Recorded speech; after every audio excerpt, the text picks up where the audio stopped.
예, 안녕하세요. 오늘은 선택에 대해서 말씀을 드릴까 합니다. 이제 이 선택에 대한 이야기를 한다 그러면은 많은 사람들이 글라서가 주장한 현실 치료라는 거에 선택 이론인가 하는데 뭐 거기에 국한된 게 아니라 우리가 무엇에 주목하느냐, 무엇을 우리가 바라보느냐 하는 것은 전적으로 우리의 선택이라는 이런 좀 보편적이고 일반적인 이야기를 하고자 합니다. 정말 우리가 이 세상에는 온갖 것이 다 있어요. 추하고 또 뭐 아름답고 미흡하고 넘치고 또 뭐 이상한 사람 또 아주 성인 같은 사람 천진한 사람 야비한 사람 이 세상이라는 것은 정말 없는 게 없거든요. 이렇게 다양한 것이 온갖 것이 다 있는 이 세상을 우리가 어떠한 각도에서 어느 것에 주목하느냐에 따라서 우리의 삶이 정말 많이 달라진다고 봅니다. 그래서 우리가 이왕이면 바람직하고 긍정적이고 좋은 쪽을 주목하는 게 좋지 않겠느냐 이런 이야기를 해요. 저번에도 말씀드렸듯이 우리가 한순간에 주목하는 것은 하나뿐이거든요. 그 하나뿐이기 때문에 이왕이면은 우리가 순간순간 좋은 것에 주목을 하는 것이 점점 이어져서 그것이 우리의 삶의 색깔을 결정하는 게 아닌가 합니다. 저한테 상담을 받는 어느 이제 고등학교 선생님이 있는데 이 양반이 저한테 상담을 받다가 이런 얘기를 해요. 그 휴대폰에 뭐라고 이제 남편 전화번호를 저장했느냐면 존경하는 우리 남편 이렇게 저장을 한 거예요. 그래서 제가 깔깔 웃었어요. 남편을 그렇게 존경하게 됐느냐 그랬더니 그 부인이 웃으면서 그러지 않아도 자기 남편이 그 휴대폰 그거를 보고 펄쩍 뛰더라는 거예요. 존경하는 우리 남편이 뭐냐 그냥 해라 이러더래요. 그러는데 이 부인이 아니다 나는 정말 당신을 존경하고 싶다. 내가 전화를 할 때마다 받을 때마다 존경하는 우리 남편 이런 식으로 자기를 세뇌하듯 그렇게 하면 정말 당신을 더 긍정적으로 존중하게 될 것 같아서 나는 그렇게 할란다 그랬더니 남편이 한두 번 말리다가 그냥 내버려 두더래요. 자, 그래서 자기는 이제 그냥 그거를 하는데 그런 식으로 자꾸 남편에 대해서 장점을 보려고 하니까 정말 장점이 많이 보이더래요. 그래서 제가 물었어요. 정말 당신 남편이 그렇게 존경할 만하고 훌륭하냐 그랬더니 이 부인이 깔깔깔 웃으면서 남자가 보통 남자지 뭘 그렇게 출중하겠느냐. 그렇지만 자기가 좋은 점을 자꾸 보려고 하니까 정말 그게 크게 보이더라는 거예요.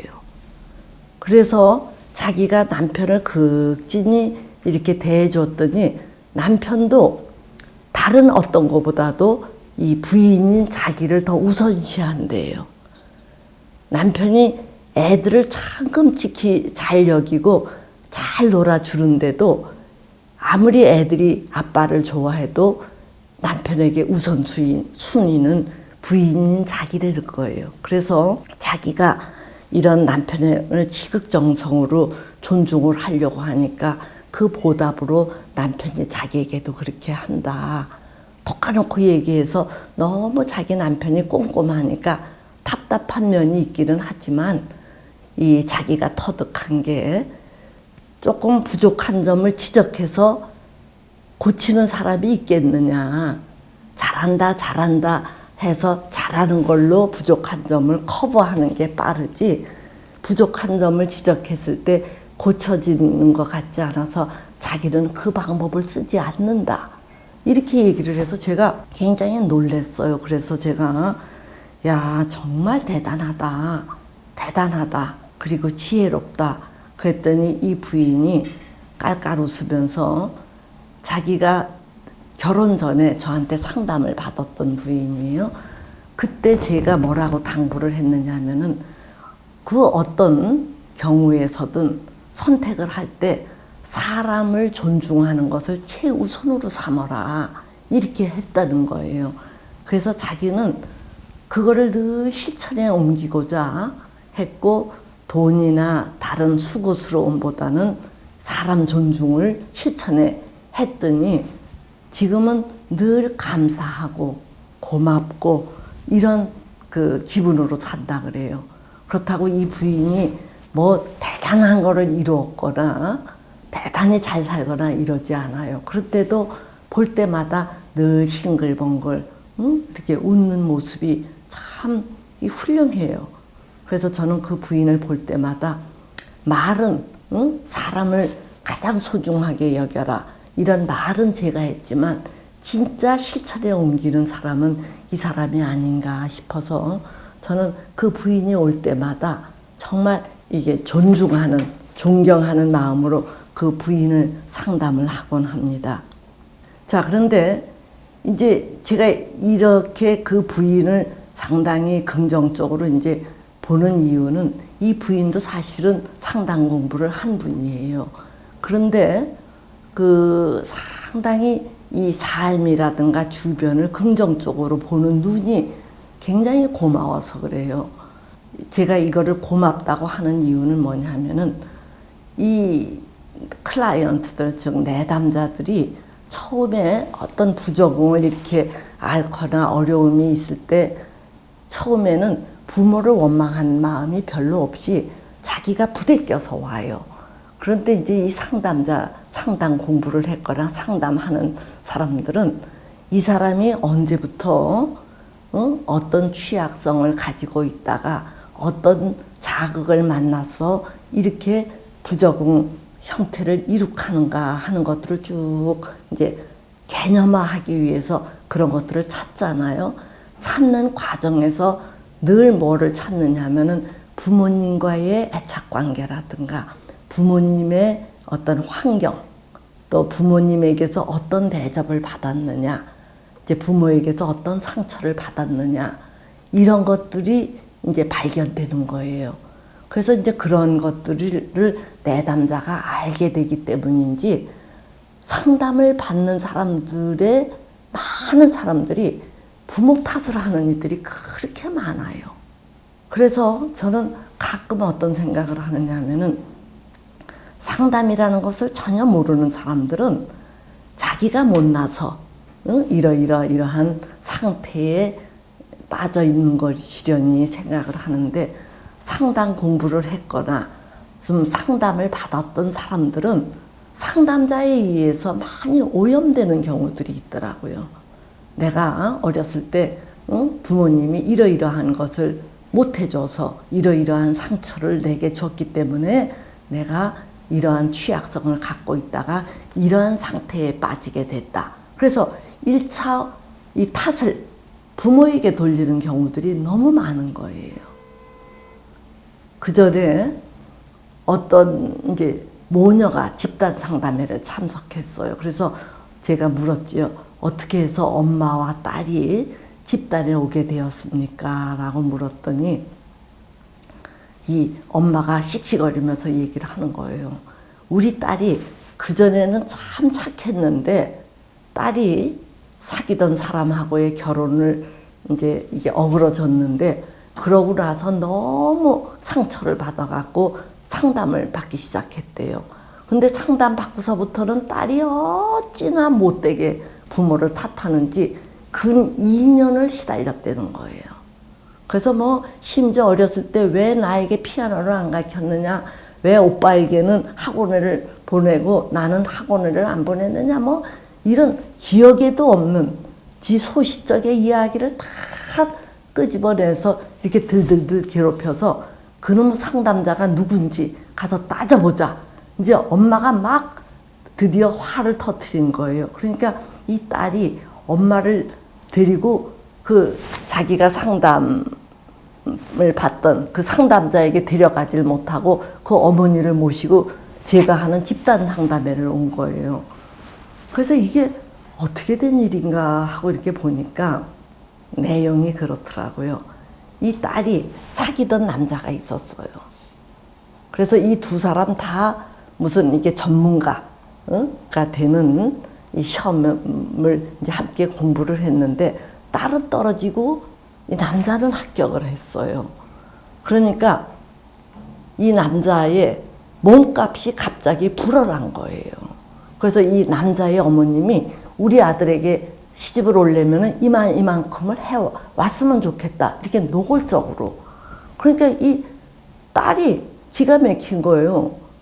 함께 공부했고 연애를 했던 관계인데 합격했다고 갑자기 그렇게 이 결혼을 할 때 굉장히 티꺼운 위치에 이제 그래서 돈을 요구하니까 그러니까 이 딸이 막 남자애랑 싸운 거예요.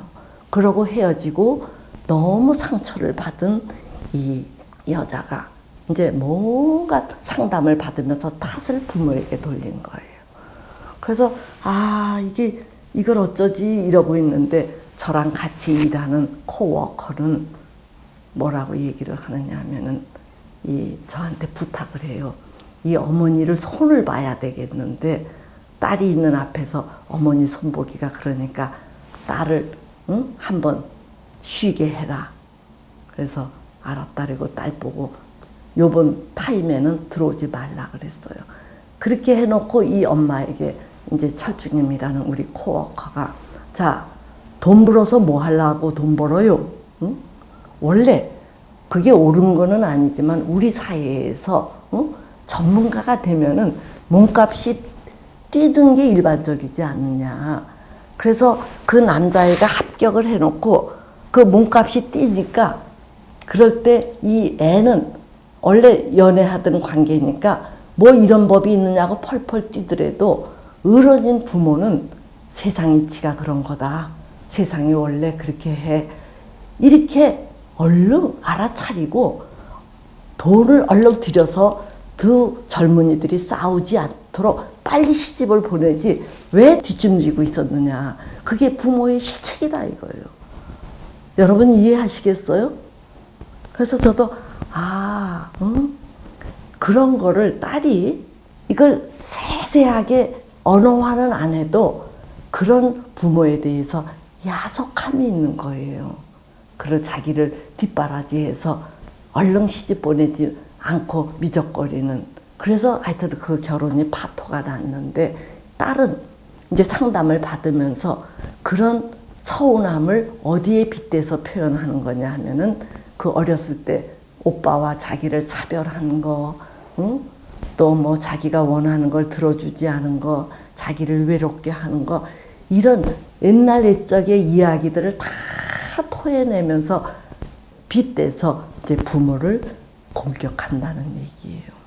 그래서 이제 이 딸이 없는 자리에서 엄마는 엄마대로 야단을 쳤고 이제 딸이 그 다음 시간에 들어왔을 때는 너는 지금 나이가 몇인데 나이가 몇인데 지금 어렸을 때에 캐캐 묵은 얘기를 갖고 부모를 비난하느냐 이러면서 또 막 다른 딸대로 야단을 쳐서 하여튼 극적으로 이 모녀를 화해시켰던 적이 있어요.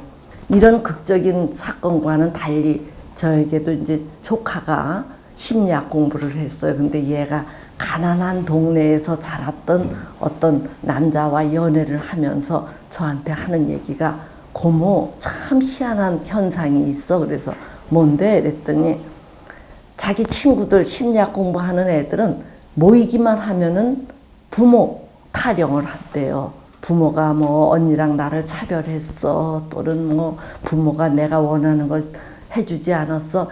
이런 식의 타령이 많은데 자기가 볼 때 자기 친구들은 다 중산층 가정에서 살 만큼 사는 애들인데도 부모에 대한 불평이 끊이질 않는데요. 근데 이제 못 사는 동네에서 살았던 그 남자친구, 그 친구를 쫓아서 그 동창들을 만나러 갔더니 걔네들은 옛날에 한결같이 다 가난하게 살던 애들인데 술 마시고 놀면서 어떻게 하면 우리 고생한 부모님께 잘해드리느냐, 부모에게 효를 할 거냐, 우리 부모님 나를 위해서 너무 애쓰셨다. 맨 그런 얘기만 한다는 거예요. 그래서 제 조카가 볼 때 잘 살았던 애들은 오히려 부모 원망이 많고, 응? 못 살았던 걔네들은 부모에게 효를 해야 된다. 이렇게 하니까 이게 뭐냐? 이렇게 물어요. 그래서 제가 깔깔 웃으면서 그게 심리학의 영향이란다. 상담에서는 특히 어렸을 시절에 그 어떤 것들이 토대가 되어서 훗날 외부 자극을 맞이했을 때 그것이 이렇게 불이 붙어갖고 증상을 야기하는 거라고 이런 식으로 이제 개념화를 하다 보니까 상담을 오면은 다 어린 시절에 어떠한 취약성을 내재화시켰는가 이거를 찾아주는 과정에서 그만 이 많은 사람들이 아 이게 부모 탓이구나 하고 자기 부족한 거를 간과하고 다 부모 탓으로 돌린다는 얘기예요. 참 이게 웃기는 일 아니겠어요? 그래서 저는 그게 옛날에 저게 부모 탓이었던 자기 탓이었던 그거 지나간 거를 이미 우리가 왈가불가할 거 없고 이왕이면은 좋은 쪽으로 우리가 선택을 해서 주목을 하고 그런 쪽으로 자꾸 노력을 하는 게 정말 잘 사는 지름길이 아닐까 이런 생각을 합니다. 그러니까 여러분들도 이왕이면 좋은 쪽을 선택하셔서 주목하시고 그런 쪽으로 관심을 두시기를 당부드립니다. 예.